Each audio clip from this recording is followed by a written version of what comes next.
الحمد لله رب العالمين.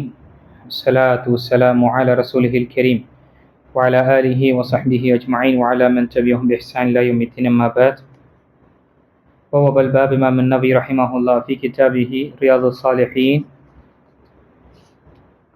باب النهي عن سؤال الإمارة واختيار ترك الولاية إذا لم يتعين عليه أو تدعو حاجة إليه.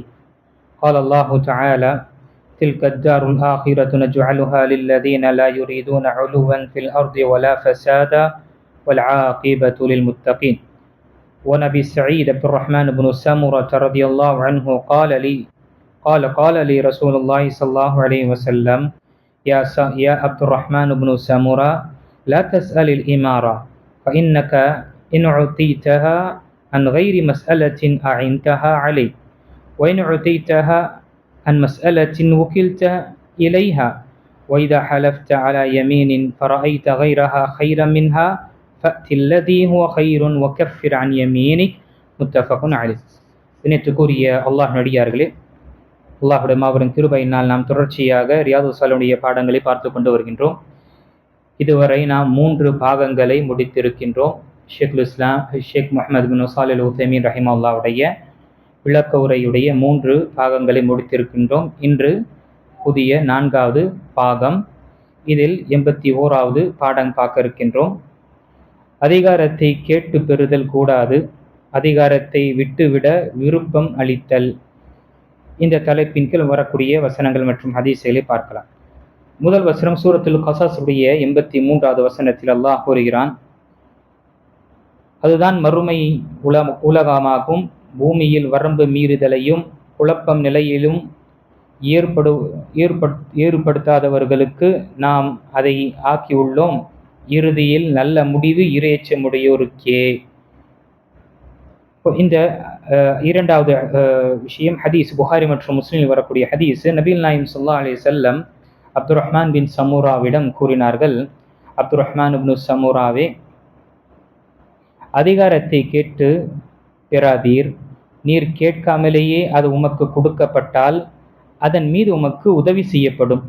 நீர் கேட்டு அதிகாரம் உமக்கு கொடுக்கப்பட்டால் அதற்கு நீரே பொறுப்பாக்கப்படுவீர். ஒரு விஷயத்தை சத்தியம் செய்து அதைவிட சிறந்ததை பார்த்தால் அந்த சிறந்ததை செய்வீராக, உமது சத்தியத்திற்கு பரிகாரம் செய்து கொள்வீராக என்று நபி ஸல்லல்லாஹு அலைஹி வஸல்லம் கூறினார்கள். இந்த ஹதீஸ் புகாரி மற்றும் முஸ்லிமில் வரக்கூடிய ஹதீஸ். முதல் விஷயம், இங்கு அல்லாஹ் தஆலா இந்த திருமறையில இந்த உலகத்தில் மறுமைக்காக வாழக்கூடியவர்கள் எத்தகையவர்கள் என்றால், அவர்கள் இந்த உலகத்துல ஆட்சி அதிகாரத்தை அல்லது பெருமை அடிப்பதற்கு விரும்ப மாட்டார்கள். அதே போல இந்த உலகத்தில் குழப்பத்தை ஏற்படுத்தவும் விரும்ப மாட்டார்கள். அப்படிப்பட்டவர்களுக்கு தான் மறுமையுடைய சிறந்த விஷயம் இருக்கின்றது. அஞ்சியவர்களுக்கும் முத்தகீன்களுக்கு அது சிறந்த இருப்பிடமாக இருக்கின்றது. இங்கு ஆட்சி என்று சொல்லும் பொழுது, ஆட்சி அதிகாரம் என்று சொல்லும் பொழுது, கண்ணியத்துக்குரிய அல்லாஹ் அடியார்களே, மக்கள் மீது பொறுப்பு அல்லது பிரதிநிதியாக ஆவது. இங்கு 2 விதமான ஆட்சியையும் குறிக்கும். ஒன்று, ஒட்டுமொத்த முஸ்லிம்களுக்கு பிரதிநிதியாக இருக்கக்கூடிய ஒரு ஆட்சி, ஒரு பொறுப்பு. எப்படி அபூபக்கர் ரலியல்லாஹு அன்ஹு அவர்கள், உமர் ரலியல்லாஹு அன்ஹு அவர்கள், அலி ரலியல்லாஹு அன்ஹு அவர்கள், இப்படி என்ற குலஃபா ராஷிதீன்கள் அவர்கள் ஒட்டுமொத்த முஸ்லிம் சமுதாயத்திற்கு பிரதிநிதியாக ஆட்சி அமைக்கக்கூடியவர்களாக இருந்தார்களோ அந்த விஷயம் கூட இதில் வரும். அதே போல சிறு சிறு இடத்திற்கு பொறுப்புதாரியாக அமைக்கப்படக்கூடிய, அது கவர்னராக இருக்கலாம் அல்லது அங்கு இருக்கக்கூடிய, நாம புரிந்து கொள்வதற்காக சொல்ல வேண்டுமென்றால், ஒரு இடத்துடைய ஒரு ஏரியாவுடைய கவுன்சிலராக இருக்கலாம், அல்லது எம்எல்ஏவாக இருக்கலாம், அல்லது இப்படி என்று சின்ன சின்ன இடத்திற்கு பொறுப்புதாரி மற்றும் அதை பொறுப்பை சுமக்கக்கூடியவராக இருக்கட்டும், அவரும் இந்த ஹதீஸில் வரக்கூடியவராக இருக்கின்றார்கள். இந்த ஹதீஸில் மனிதர்கள், குறிப்பாக ஆட்சி எதற்காக பெறுகின்றார்கள்? மக்கள் மனிதர்கள் மீது அவர்கள் ஆட்சி அமைக்க வேண்டும், அவர்கள் விரும்பிய விஷயங்களை அங்கு நிறைவேற்ற வேண்டும் என்று என்ன செய்கின்றார்கள்? ஆட்சி பிடிப்பதற்காக முயற்சி செய்கின்றார்கள். அதற்கு எனக்கு ஆட்சியை கொடுங்கள் என்று அங்கு பகிரங்கமாக கேட்கக்கூடியவர்களாக இருக்கின்றார்கள். ஆனால் மார்க்கம் நமக்கு கற்றுத்தந்திருக்கின்றது. முதல் விஷயம், ஆட்சியை கேட்பதை நீங்கள் தவிர்த்து கொள்ளுங்கள். ஆட்சியுடைய விஷயம் என்பது சாதாரண விஷயம் கிடையாது. ஒருவருக்கு பொறுப்பு கொடுக்கப்பட்டதென்றால் அந்த பொறுப்பு எந்த அளவு மிக முக்கியமாக இருக்குமோ அல்லது எந்த அளவு அந்த அந்தஸ்து இருக்குமோ அந்த அளவு அவர்களிடம் கேள்வி கேட்கப்படும்.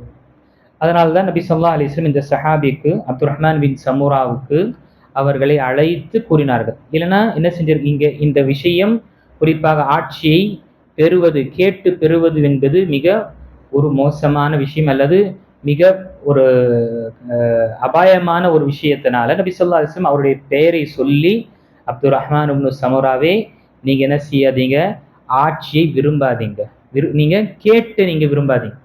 பிறகு நபி ஸல்லல்லாஹு அலைஹி வஸல்லம் நமக்கு கூறினார்கள், உங்களுக்கு கேட்காமலே அந்த ஆட்சி அதிகாரம் அந்த பொறுப்பு கொடுக்கப்பட்டதென்றால் உங்களுக்கு உதவி செய்யப்படும். யார் தரப்பிலிருந்து? அல்லாஹுடைய தரப்பிலிருந்து. அல்லாஹுடைய தரப்பிலிருந்து தனிப்பட்ட அந்த உதவியும் அவனுக்கு தனிப்பட்ட ஒரு அல்லாஹுடைய அருளும் இருக்கும் பொழுது அந்த பொறுப்பை சிறந்த முறையில் மனிதன் நிறைவேற்ற முடியும். ஏனென்றால் அல்லாஹுடைய உதவி இல்லாமல் ஒரு மனிதன் எந்த ஒரு விஷயத்தையும் சிறந்ததாக செய்ய முடியாது. ஏன், அவனுக்காக வணங்கப்படக்கூடிய இபாதத்தையும் அவனால் செய்ய முடியாது. அதனால்தான் தொழுகையின் முடிவில் நாம் என்ன துவா கேட்கின்றோம்?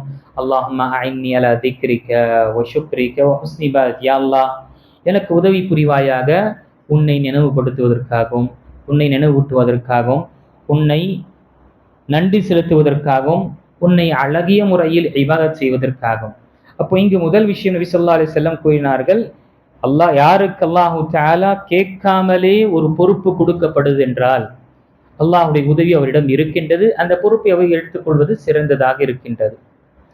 ஒருவர் அதையும் பயப்படுகின்றார், தன்னுடைய பலவீனமும் தன்னுடைய நிலையை அவர் அறியக்கூடியவராக இருக்கின்றார் என்றால் அதில் அவர் தன்னுடைய விருப்பத்தை அவர் வைக்கலாம். இல்லை, இந்த விஷயத்தை என்னால் பொறுப்பெடுக்க முடியாது என்று அவன் சொல்வது என்பது சிறந்தது.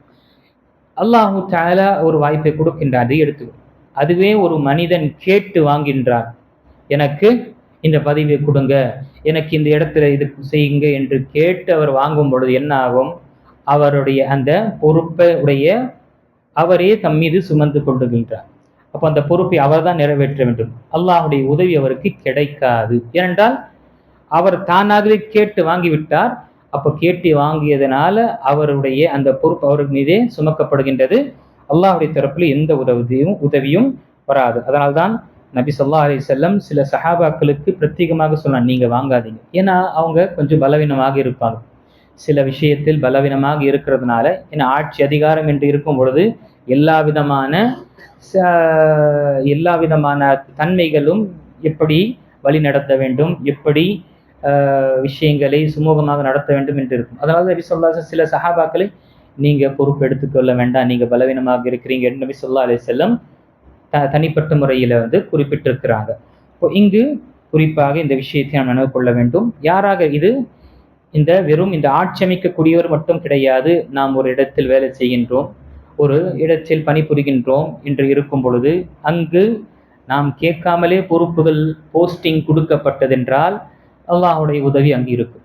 அதுவே நாம் அந்த போஸ்டிங்கை அடைய வேண்டும் என்று முயற்சி செய்து அதற்காக சில துள்ளுமுள்ளுகளுடைய விஷயங்கள் செய்யக்கூடிய விஷயங்கள் இருக்கும் பொழுது சிரமமான ஒரு வாழ்க்கை தான் அடையக்கூடிய நிலை இருக்கும். அதனால்தான் ஷேக் உசைமீன் ரஹிமஹுல்லாஹ் இங்கு பதிவு செய்கின்றார்கள், அல்லாஹு தஆலா உனக்கு போதுமான அளவு ரிஸ்கை கொடுத்தான் என்றால், ஃபித்னா மற்றும் குழப்பம் இல்லாத நிலையில் அது உனக்கு ஹைராக இருக்கும். எதைவிட நிறைய செல்வத்தை கொடுத்து குழப்பங்கள் மற்றும் சோதனைக்குரிய களத்தில் உன்னை அமைத்து விட்டான் என்றால், وَإِذَا رَزَقَكَ اللَّهُ رِزْقًا كَفَافًا لَا فِتْنَةَ فِيهِ فَهُوَ خَيْرٌ مِنْ مَالٍ كَثِيرٍ تُفْتَنُ فِيهِ. ஒரு மனிதனுக்கு போதுமான அவனுடைய அளவுக்கு அல்லாஹு தஆலா பொருளாதாரத்தை கொடுத்து அவனுக்கு அதிலிருந்து எந்த ஒரு சோதனை ஏற்படுத்தலை, அதனால அவனுக்கு எந்த ஒரு பெரிய ஒரு ஃபித்னால ஏற்படக்கூடிய நிலை ஆக்காமல் அவன் அல்லாஹு தஆலா வைத்தான் என்றால் அது அவனுக்கு ஹைரி. எவரை விட யாருக்கு அதிகமாக அல்லாஹு தஆலா செல்வத்தை கொடுத்து அவனை அந்த குழப்பத்திலோ அல்லது பிரச்சனைகள்ல ஏற்படுத்துவான்கின்றானே அவரை விட என்று இங்கு பதிவு செய்திருக்கின்றார். அடுத்த விஷயம், ஒருவர் ஒரு விஷயத்தை சத்தியம் செய்து விட்டார் என்றால் அதைவிட அந்த விஷயம் அதற்கு பிறகு அதைவிட ஒரு சிறந்த விஷயம் இருக்கும் பொழுது அந்த சத்தியத்தை என்ன செய்ய வேண்டும்? அவர் அதை முறித்து விட்டு அவர் சிறந்த விஷயத்தை செய்ய வேண்டும். சில நேரத்தில் ஒரு கோபத்தினாலோ இல்லை ஏதோ ஒரு விஷயத்தினாலோ சத்தியம் செய்து விடுகின்றோம். பிறகு நமக்கே யோசனை வருகின்றது, இது செய்திருக்க கூடாது, இது செய்வது என்பது இது ஒரு முரணானது மார்க்கத்திற்கு. அப்போ என்ன செய்வது? அந்த மனிதன் அந்த சத்தியத்தை அவன் முறித்துவிட்டு அதற்கு பரிகாரத்தை அவன் கொடுத்துவிட்டு சிறந்த விஷயத்தை செய்ய வேண்டும். அதனால் தான் ஷேக் உத்தைமீன் ரஹ்மத்துல்லாஹி நமக்கு எடுத்துக்காட்டு கூறுகின்றார். ஒரு மனிதன் சத்தியம் செய்கின்றான், தன்னுடைய சகோதரனை சந்திக்க மாட்டேன், பேச மாட்டேன். அவனிடம் பேசவும் ஏதோ ஒரு மனஸ்தாபிமானத்துல அவர்கள் என்ன செய்கின்றார்கள்? பேச மாட்டார்கள், சத்தியம் செய்து கொள்கின்றார்கள். எதுவரை என்றால், நான் செத்தா என் ஜனாசாவுக்கும் வராது, இப்படிப்பட்ட வார்த்தைகள் எல்லாம் வந்துவிடும். பிறகு அந்த கோபம் திணிந்த பிறகு கொஞ்சம் மனசு கொஞ்சம் இதான பிறகு கவலைப்படுகின்ற, என்ன இது செய்து சொல்லி இருக்க கூடாது என்று. அப்படி இருக்கும் பொழுது என்ன செய்ய வேண்டும்? சத்தியம் செய்தவர் அந்த சத்தியத்தை விட்டு விட்டு போய் பேச வேண்டும். ஏன்னா அது ஹைர். இதே நிலையில மௌத்தானானா அல்லாஹ் பாதுகாக்க வேண்டும். இவருடைய நிலை அல்லாஹ்விடம் என்னவாக இருக்கும்? ஏனென்றால் உறவை துண்டிக்கக்கூடியவனுடைய உறவை அல்லாஹ்வும் என்ன வைத்துக் கொள்வதில்லை, அல்லாஹ்வும் துண்டித்துக் கொள்கின்றான். அப்போ அல்லாஹ்வுடைய உறவே நமக்கு அவனுடைய அருளும் கருணையே கிடைக்கவில்லை என்றால் என்ன நிலையாகும்? ஆக இந்த விஷயத்தை நினைவு கொள்ள இங்கே ஷேக் ரஹிமஹுல்லாஹ் மிக பதிவாக செய்கின்றார்கள். அப்போ என்ன செய்வது? உறவு துண்டிக்கக்கூடிய விஷயங்களை சத்தியம் செய்து விட்டார், அந்த சத்தியத்தை அவர் விடணும். விட்டு அதுக்குரிய பரிகாரத்தை செலுத்தணும். கஃபாரத்துல் ஐமான் என்ன?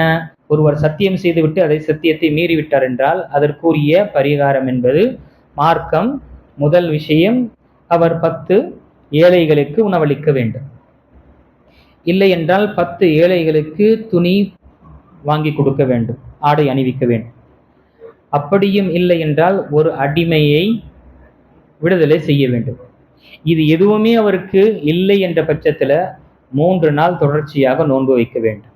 இதுதான் சத்தியம் மீறக்கூடியவர்களுக்குரிய பரிகாரமாக இருக்கின்றது. இப்போ இந்த ஹதீஸ்ல கண்ணியத்துக்குரியவர்களை நம்ம பார்த்த விஷயம் குறிப்பாக பொறுப்பை, குறிப்பாக இந்த அதிகாரத்தையோ அந்த பொறுப்பை கேட்டு வாங்கக்கூடாது. வந்தது என்றால் அல்லாஹ்வுடைய உதவி அதற்கு இருக்கும்.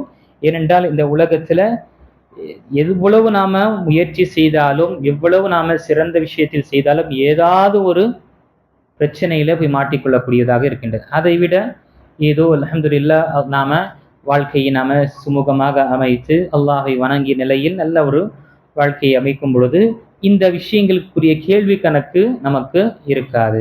அல்லாஹ் தஆலா நம் அனைவர்களுக்கும் அல்லாஹ் நமக்கு கொடுத்த பொறுப்பில் அவனுடைய உதவி நமக்கு என்றென்றும் கொடுத்தருள்வானாக. நாம் அறியாமல் எந்த ஒரு பொறுப்பையும் சுமக்கக்கூடியவர்களிலிருந்து அல்லாஹ் நம்மை பாதுகாப்பானாக. ஆமீன். வாஹிரு தஅவானா அல்ஹம்துலில்லாஹ்.